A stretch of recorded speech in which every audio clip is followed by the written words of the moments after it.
Well, looking ahead tonight, tomorrow is Election Day. Polls open in less than 13 hours for the May primary and special election.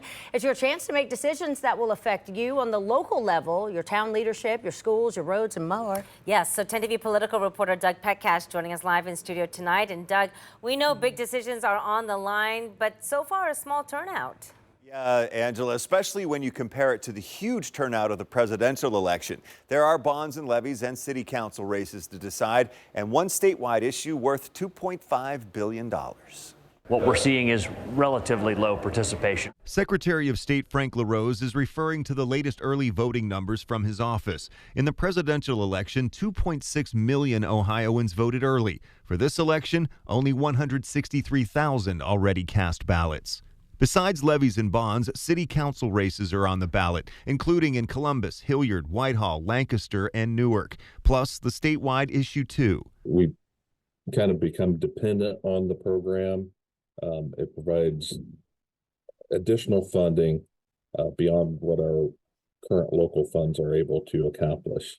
Logan County engineer Scott Coleman supports issue 2. Voters are being asked to renew the state capital improvement program. If it passes, it would authorize the state to issue $250 million worth of bonds per year for 10 years. The money would be used for roads and bridges, water treatment plants, stormwater and sewer systems, and other projects in counties, cities, townships, and villages. Coleman says projects have touched every Ohioan since the program started in 1987.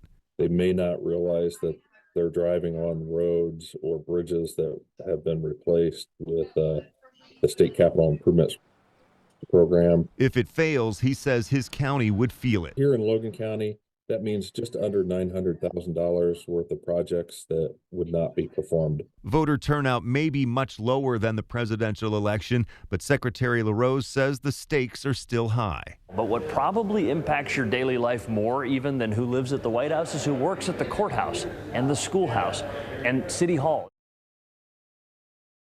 Now, if the issue passes, it will not raise your taxes. And voters have renewed the program 3 times in 1995, 2005, and 2014. So this would be the 4th, and it would run from 2027 through 2036. Polls are open tomorrow from 6:30 in the morning until 7:30 at night. Angela? All right, Doug, thank you. There are several school issues on the ballot tomorrow as well. Earlier, we told you about Groveport Madison's bond. Jonathan Alder is asking for a $5 million levy that would build school facilities, including a new middle school.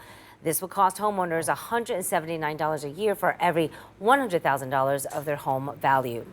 In Marysville, they're asking voters to approve a 10-year levy after the last one failed in November. If it passes this time, the district will lower the pay-to-participate fees, bring back 30 teachers they had to let go, and reinstate school resource officers. But if it fails, 30 more teachers will lose their jobs. This would cost homeowners $193 a year for every $100,000 of their home value.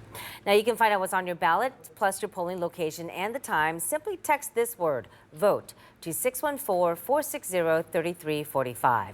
We'll send our May voting guide right to your phone.